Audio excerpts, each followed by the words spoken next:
All right, let's dive straight into this explainer, where we're going to impartially deconstruct the narrative techniques and the structural anatomy used by a YouTube tarot card expert to build engagement and monetize a niche audience. Now, if you have ever wondered exactly how to make a video for a YouTube channel as a tarot card expert, well, you are absolutely in the right place. We're not here to debate the mystical today. Instead, we're taking a purely objective look at the incredibly effective digital strategy at play here. Guys, it is a literal masterclass in audience psychology, structured perfectly to transform a casual, everyday scroller into a dedicated paying community member. Right off the bat, from the very first breath, the creator utilizes what we can call the destined algorithm hook. They frame the viewer's arrival as this cosmic event, rather than just a random click or a product of YouTube's recommendation engine. By telling the viewer, this video found you, it's for a reason, the expert completely strips away that cold, artificial feeling of the internet. You aren't just watching content, you're participating in a moment of synchronicity. It's brilliant, and it commands instant attention. So here is the 5-step blueprint we're going to use to break all of this down. 1. The cosmic algorithm hook. 2. Rebranding the call to action. 3. Interpreting the tarot cards. 4. Validating the viewer's struggle. And 5. Monetizing the mysticism. Let's kick things off with phase 1, the cosmic algorithm hook. This is where the creator sets an incredibly high-stakes stage for the viewer right out of the gate.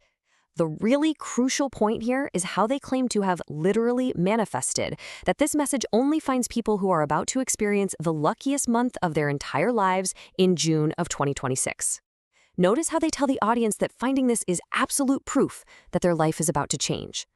By putting a hyper-specific timestamp on it, June 2026, it creates this massive sense of urgency and profound exclusivity. The viewer feels chosen. It is a fantastic way to ensure the audience watches until the very end, because honestly, who wants to click away from their own guaranteed good fortune? Moving right along to phase 2, rebranding the call to action. Look, if you are going to make a video for a YouTube channel as a tarot card expert, you can't just beg for likes and subscribes in the traditional corporate way, right? It totally breaks the mystical immersion. So instead of simply asking you to hit subscribe, standard platform mechanics are cleverly repackaged to fit the spiritual narrative. The creator frames these digital actions as necessary energy exchanges. They explicitly state that karma is real, implying that engaging is a metaphysical requirement to actually unlock that good fortune they just promised you. You want the luckiest month of your life? Well, you have to balance the scales. This is a fascinating fusion of algorithmic strategy and spiritual belief. They're essentially turning the subscribe button into a digital offering plate. And to do that, the creator outlines a specific interactive ritual for the viewer. Step 1, type your claim with a smile to affirm it. Step 2, subscribe to receive the energy. And Step 3, share it with someone else to get a 10-fold return. By completing these steps, the audience is told they're putting good energy out into the universe and placing their order for a miraculous return.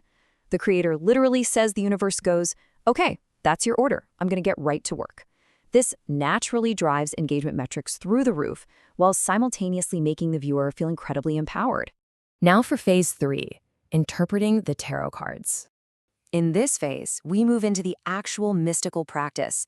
The creator delivers the core content, pulling specific cards to validate the massive promises they just made in the intro. They excitedly reveal the Justice, the Ten of Cups, and the Hierophant cards, and you have to watch the delivery style here. It is highly emotional.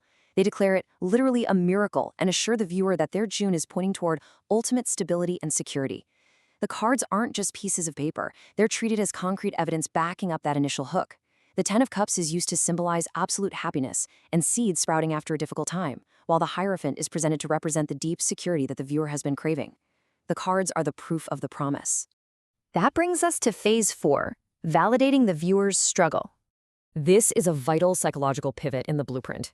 You're building deep empathy and a parasocial connection through emotional validation.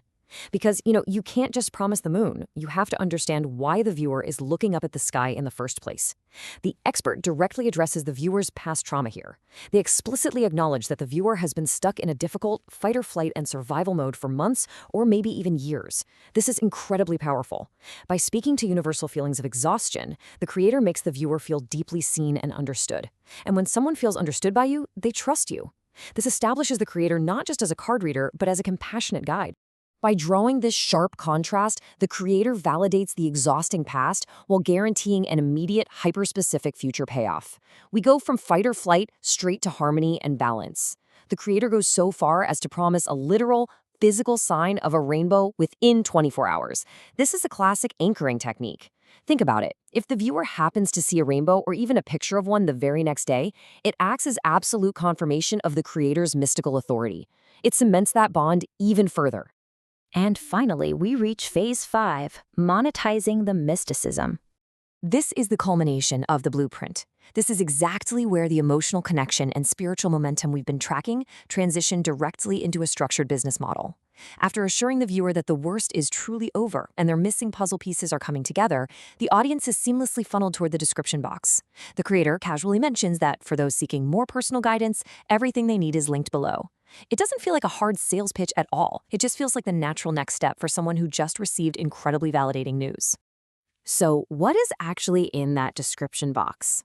Well, it's an incredibly diverse and targeted menu. We're talking black magic removal, justice rituals, beauty rituals, love manifestations, you name it. It caters directly to the exact insecurities and desires that were deliberately targeted earlier in the reading. If the free reading told you wealth and love were coming, why not purchase a specific person manifestation to guarantee it, right? The free content identifies the pain point and promises relief. The paid services offer a personalized, actionable way to secure that relief. It is a highly effective, totally enclosed ecosystem. To cap off the upsell, the creator promotes a channel membership, and they do it in a way that perfectly aligns with the established spiritual framework we've been talking about. They offer an exclusive weekly blessing over the member list to guarantee that everything is going to fall into your lap without any struggle. You aren't just buying a little badge next to your name in the comment section, you're purchasing a recurring metaphysical shield. It's recurring revenue driven completely by the desire for continuous spiritual reassurance. As we wrap up this explainer, it leaves us with a really fascinating question about how digital content strategies perfectly intertwine with modern belief systems on platforms today. We've seen how the mechanics of engagement, empathy, and upsells are flawlessly mapped onto the language of tarot and cosmic destiny. So is the creator a savvy digital marketer using spirituality as a niche, or a true believer adopting their practice to the realities of the creator economy? Perhaps in today's digital landscape, it's literally impossible to separate the two. Think about that the next time the algorithm perfectly aligns with exactly what you needed to hear today. Thanks for exploring this blueprint with me. Keep learning, and I'll catch you on the next explainer.